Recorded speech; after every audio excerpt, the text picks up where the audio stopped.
మన శరీరం అనే యంత్రంలో నిత్యం అనేక రకాల జీవక్రియలు జరుగుతూ ఉంటాయి. ఈ క్రమంలో ఫ్రీ రాడికల్స్ అనే పదార్థాలు తయారవుతూ ఉంటాయి. వీటి మోతాదు ఎక్కువైతే మన కణాల పనితీరు దెబ్బతింటుంది. గుండె జబ్బులు, ఊపిరితిత్తుల సమస్యలు, క్యాన్సర్ల ముప్పు కూడా పెరుగుతుంది. మరి ఈ ఫ్రీ రాడికల్స్ ని నిర్మూలించడం ఎలా? ఇందుకు యాంటీ ఆక్సిడెంట్ పోషకాలని ఒక చక్కటి పరిష్కారంగా చెప్తారు డాక్టర్లు. విటమిన్ సితో పాటు జింక్, సెలీనియం తదితర పోషకాలతో కూడిన యాంటీ ఆక్సిడెంట్ పోషకాలు సహజ ఆహారాల్లోనూ కృత్రిమంగానూ మనకు లభిస్తాయి. ఆరోగ్యాన్నిచ్చే యాంటీ ఆక్సిడెంట్ పోషకాల గురించి ఇప్పుడు తెలుసుకుందాం.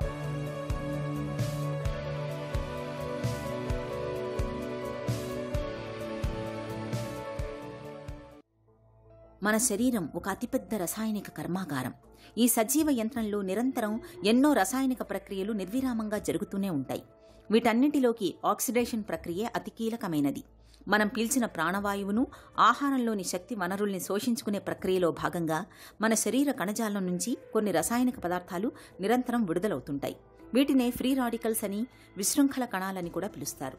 మన రక్తంలో వీటి మోతాదు పెరుగుతున్న కొద్దీ కణజాల స్వరూప స్వభావాలు మారిపోతుంటాయి. ఫలితంగా క్యాన్సర్లు, గుండె జబ్బులు, మధుమేహం, పక్షవాతం, కీళ్ల వ్యాధులు, చర్మ సమస్యలు, అల్జీమర్స్, పార్కిన్సన్స్ ఇలా ఎన్నో రకాల సమస్యల తాకిడి పెరిగే అవకాశం ఉంటుంది.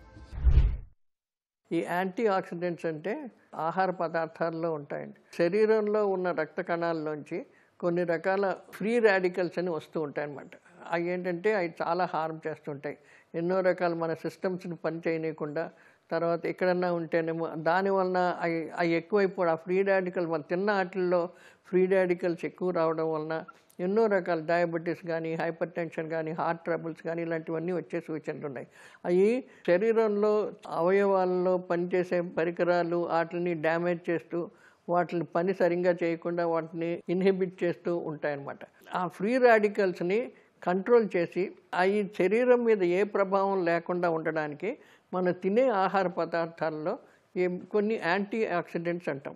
అవి ఎక్కువగా తింటే వీటిని పని చేయనివ్వకుండా శరీరంలో ఉన్న వివిధ రకాల అవయవాలు ఏంటి, అందులో వచ్చే కొన్ని ప్రక్రియలు, డైజెషన్ అవ్వచ్చు, లేకపోతే నర్వస్ ప్రాబ్లమ్స్ ఉండొచ్చు, ఇలాంటివన్నీను క్రమంగా జాగ్రత్తగా వచ్చే రకంగా రావాలనుకుంటే ఈ యాంటీ ఆక్సిడెంట్స్ ఎక్కువగా తీసుకున్నప్పుడు ఈ ఫ్రీ రాడికల్స్ని ఎక్కువ పెరగనివ్వకుండా వాటిని అణిచేసి డైజెషన్లో పూర్తి చేస్తూ ఉండేవాట. ఇది ఒక రకమైన సిస్టమ్. ఫ్రీ రాడికల్స్ ఎంతో శక్తివంతమైనవి. కణజాలాల రసాయన స్వరూపాన్నే మార్చగల శక్తి ఉంది. దాదాపు 60 రకాల వ్యాధులకు ఈ ఫ్రీ రాడికల్స్ కారణమవుతున్నాయని గుర్తించారు.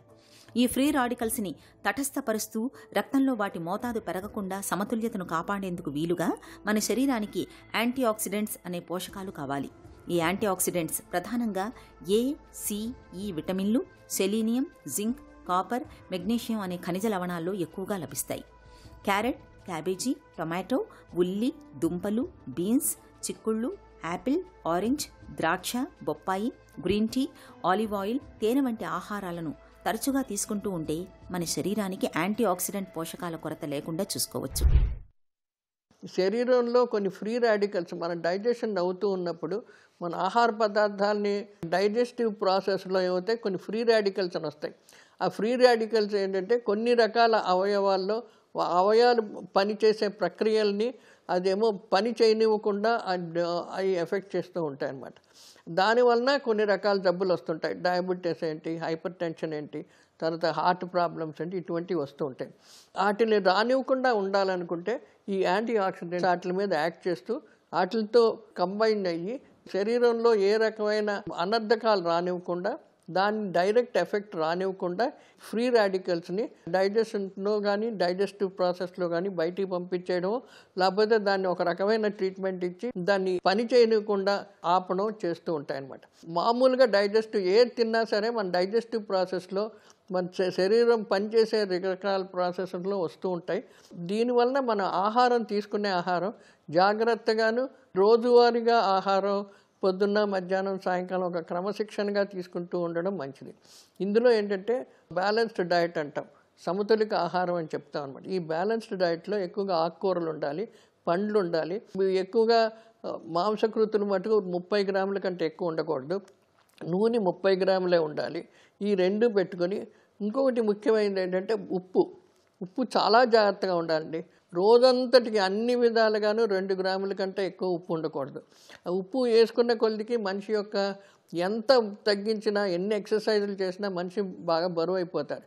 ఈ బరువు అవ్వడం వలన ఈ రకమైన ఈ యాంటీ ఆక్సిడెంట్స్ మీకు మళ్ళీ చెప్తున్నాను, ఎక్కువ పళ్ళల్లో ఉంటాయి, టమాటాలో ఉంటుంది, ఆకుకూరలలో ఉంటాయి. ఇవన్నీను ఈ ఆకుకూరలు కూడా ఎక్కువ నీళ్ళేసి ఉడకబెట్టి నీళ్లు పారపోయకుండా తక్కువగా కొంచెం నూనెతోటి మగ్గపెట్టి వాడుకోవడం మంచిది. ఏదన్నా కూరలతోటి పప్పుల్లోనూ వాటిలోనూ రకరకాలు ఇవి చేస్తారు. డీప్ ఫ్రై చేస్తే మటుకు చాలా మటుకు ఇందులో ఉన్న విటమిన్లన్నీ చచ్చిపోతూ ఉంటాయి. అలాగే ఇప్పుడు మనకి కావాల్సిన వైటమిన్స్ ఎక్కువగా ఏంటంటే vitamin C, vitamin E, vitamin B ఇవన్నీ వచ్చే ఆహార పదార్థాల వలన ఈ ఫ్రీ రాడికల్స్ని తీసేసి యాంటీ ఆక్సిడెంట్స్ మన శరీరానికి ఏ రకమైన జబ్బులు రానివ్వకుండా ఆపుతూ ఉంటుందన్నమాట. ఇది చాలా ముఖ్యం. చాలా జాగ్రత్తగా వాడుకొని మన ఆహార పట్టికలో ఇవన్నీ తప్పనిసరిగా ఉంచుకోవాలి. మళ్ళీ చెప్తాను, ఆకుకూరలు రోజుకి 100 గ్రాములు ప్రతి మనిషికి ఉండాలి. అది ఉడికించి నీళ్లు పారేయకుండా ఉడికి మగ్గపెట్టి పూర్తిగా ఆకుకూరలు తినడం మంచిది. ఇందులో ఫైబర్ ఉంటుంది, ప్లస్ అన్ని రకాల మినరల్స్ అంటే ఖనిజ లవణాలు, విటమిన్లు దొరుకుతూ ఉంటాయి. ఈ పట్టిక చేసిన వాళ్ళకి యాంటీ ఆక్సిడెంట్స్ మన శరీరానికి కరెక్ట్గా ఒంటికి పడతాయి, ఫ్రీ రాడికల్స్ని పెరగనివ్వకుండా ఆపుతాయండి. యాంటీ ఆక్సిడెంట్ పోషకాల్లో కీలకమైన విటమిన్ ఏ ఎక్కువగా ఆకుకూరలు, ఆరెంజ్ రంగు ఉండే పండ్లు, కూరగాయలు, ముఖ్యంగా టొమాటో, బొప్పాయి, మామిడి, క్యారెట్ మొదలైన వాటిలో లభిస్తుంది. సిట్రస్ పళ్లలో విటమిన్ సి సమృద్ధిగా దొరుకుతుంది. విటమిన్ ఈ కోసం ధాన్యపు గింజలు, చేప నూనె, వెజిటబుల్ నూనెల్ని తరచుగా తీసుకోవాలి. సెలీనియం, జింక్ వంటి ఖనిజ లవణాల కోసం వరి, గోధుమలు, రాగులు వంటి తృణధాన్యాలను రోజువారీ ఆహారంలో ఒక భాగంగా చేసుకోవాలి. ఫ్రీ రాడికల్స్ మోతాదును పెంచే ఒత్తిళ్లను తగ్గించుకోవడం, పొగ, మద్యం, కాలుష్య కారకాలకు దూరంగా ఉండటం మంచిది. అప్పుడప్పుడు వ్యాయామం చేసేవారి కంటే క్రమం తప్పకుండా వ్యాయామం చేసేవారిలో యాంటీ ఆక్సిడెంట్లు సమృద్ధిగా తయారవుతాయి. కాబట్టి వ్యాయామాన్ని ఒక అలవాటుగా మార్చుకోవాలి. ఇలా అన్ని రకాలుగా తగిన జాగ్రత్తలు తీసుకోవడం ద్వారా మన శరీరానికి యాంటీ ఆక్సిడెంట్ పోషకాల కొరత లేకుండా చూసుకోవచ్చు.